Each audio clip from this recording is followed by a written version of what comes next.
Well, the welcome mat has been rolled out for Narendra Modi this time round, but it hasn't always been the case.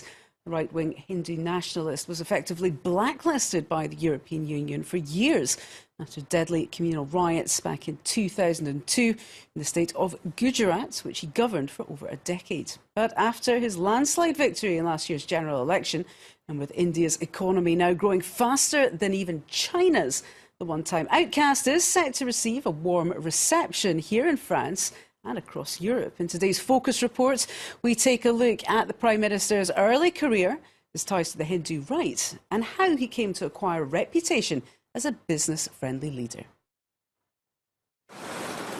For those accustomed to the chaos of Indian streets, Ahmedabad's modern infrastructure comes as a surprise. It's here that India's new Prime Minister Narendra Modi earned his stripes and built a reputation as an economic miracle maker. In the decade that he served as the Chief Minister, Gujarat clocked the highest economic growth rate in the country. Tushar Patel runs a $1 million business manufacturing industrial fabrics on the outskirts of Ahmedabad.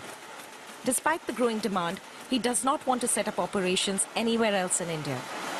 I don't think there's any other state at the moment which is giving a support infrastructure as well as hindrance-free ambiance.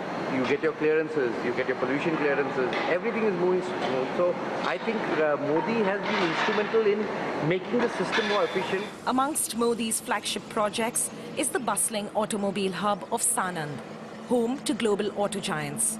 International analysts predicted that India would add 40 million jobs in the next decade if it followed the Gujarat model of development.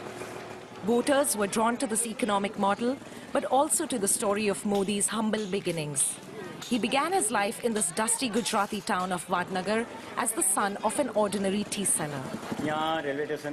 Their tea stall was right here on this railway station. His father was well respected in the area.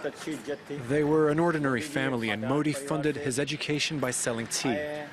So he's a man who understands the meaning of the word poverty. It was also in Vadnagar that Modi began his political career as a member of the Hindu nationalist group, the RSS.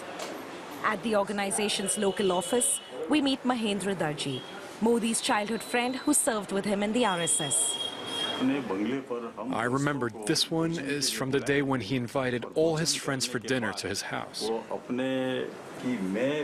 He always wanted to serve the country in some way, and with time, his resolve only strengthened. So he decided to join the RSS movement as a worker.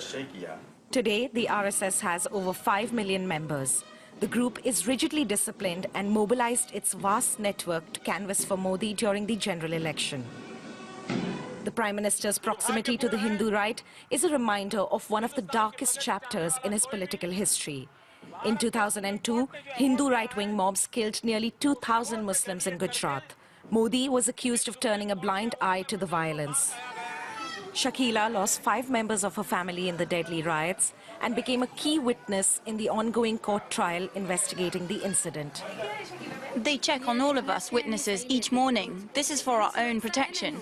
There are 150 million Muslims in India. Like Shakila, many of them feel alienated by Modi's political affiliations.